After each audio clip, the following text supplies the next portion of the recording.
नमस्कार, सुस्वागतम। हिंदी की कक्षा में आप सभी का एक बार फिर से स्वागत है। तो आज मैं आपको पढ़ाने जा रही हूँ पाठ 4, जिसका नाम है शब्द और वाक्य। तो चलिए पाठ शुरू करते हैं। और पाठ के शुरू में ही मैं आपको कुछ वर्ण बोलने जा रही हूँ, जिनको जोड़कर हम एक शब्द बनाएंगे और आप मुझे बताएंगे क्या इसे हम शब्द कहेंगे, क्या ये शब्द सही है, क्या इसका कोई अर्थ है, क्या बिना अर्थ वाले भी शब्द हो सकते हैं। उसके बाद हम जानेंगे क्या बिना अर्थ वाले भी वाक्य हो सकते हैं, या जिनका कोई अर्थ नहीं निकल रहा उन्हें वाक्य कह सकते हैं हम। क्या शब्दों को उल्टा पुल्टा जोड़कर हम कोई भी वाक्य बनाकर कह सकते हैं कि यह वाक्य सही है। तो चलिए पाठ शुरू करते हैं और इन सभी प्रश्नों के उत्तर हम पाठ पढ़कर जान लेते हैं, ठीक है। तो पहले मैं आपको बोलने जा रही हूँ 3 वर्ण, जिसको जोड़कर हम एक शब्द बनाएंगे। तो वर्ण है र जमा ग जमा म। तो शब्द क्या बना? रगम। क्या हम इसे शब्द कहेंगे? क्या इसका कोई अर्थ है? नहीं, इसका कोई अर्थ नहीं है। अब इन्हीं वर्णों को मैं फिर से बोलूंगी और हम इनको सही क्रम में लगा के जोड़ेंगे और इनका एक शब्द बनाएंगे। तो वर्ण है म जमा ग जमा र। तो शब्द बना मगर। हाँ, अब इसका कोई अर्थ निकल रहा है, तो यानी कि हम इसे शब्द कह सकते हैं।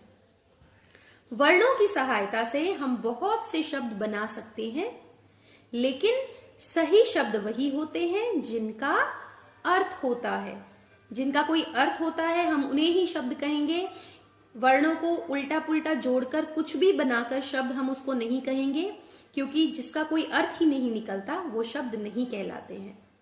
तो ऐसे ही उदाहरण के तौर पर एक और शब्द हम बनाएंगे वर्णों को जोड़कर, जैसे कि क जमा म जमा न। क्या बना? कमन। यह कोई शब्द बना? नहीं, क्योंकि इसका कोई अर्थ ही नहीं है। अब इन्हीं वर्णों को सही क्रम में हम लगाकर एक शब्द बनाते हैं। तो हमने बनाया न जमा म जमा क। तो शब्द बना नमक। नमक तो आपको पता है क्या होता है, तो यानी कि इसे हम शब्द कह सकते हैं, क्योंकि इसके अर्थ का हमें पता है। हर शब्द को लिखने के लिए वर्णों का सही जगह पर प्रयोग होना चाहिए, ठीक है।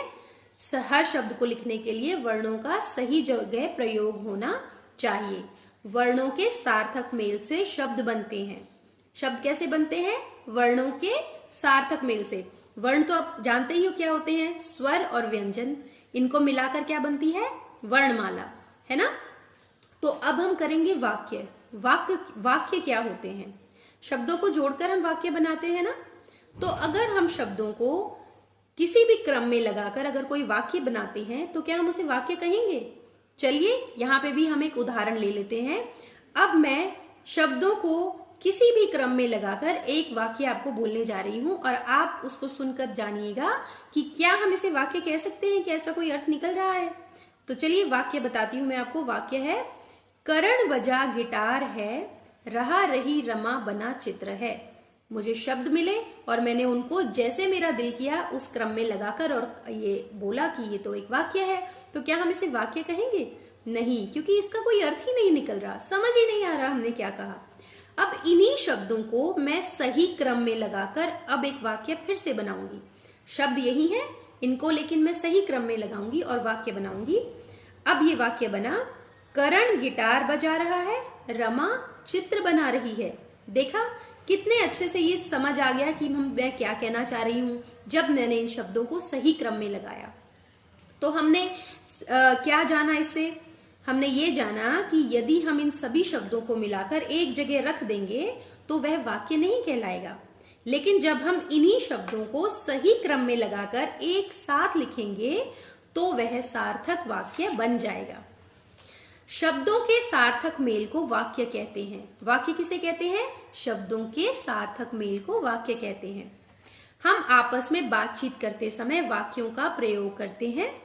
इन्हीं वाक्यों के मेल से भाषा बनती है ना। तो चलिए यहाँ पर हमारा पाठ समाप्त होता है। इसके प्रश्न उत्तर दोहरा लेते हैं, जिससे कि आपको भी पता चल जाएगा अच्छे से कि आपने पाठ कितने अच्छे से सुना और कितने अच्छे से आपको ये समझ आ गया।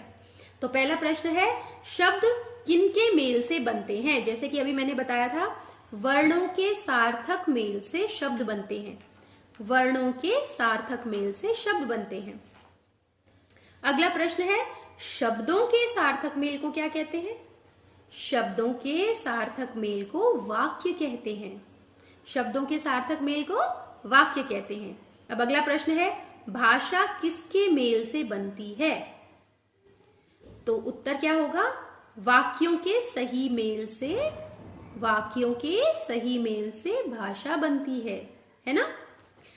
तो चलिए अब मैं आपको एक दो और उदाहरण के तौर पर वाक्य बोलूंगी, वहां पर आपको क्या करना है, उसको हम सही क्रम में लगाकर वाक्य बनाएंगे। एक वाक्य में शब्दों को उल्टे पुल्टे करके आपके सामने बोलूंगी, आप उसको सही क्रम में बताएंगे, ठीक है? तो पहला वाक्य है रहा हिरण दौड़। तो इसे सही क्रम में कैसे लगाएंगे हम? तो सही वाक्य बना, हिरण दौड़ रहा है। अगला है, रही नाच है लड़की। तो सही क्रम में लगाने के बाद क्या बनेगा? लड़की नाच रही है। अगला है, किताब है पढ़ता बच्चा। तो सही क्रम में शब्दों को लगाकर क्या वाक्य बनेगा?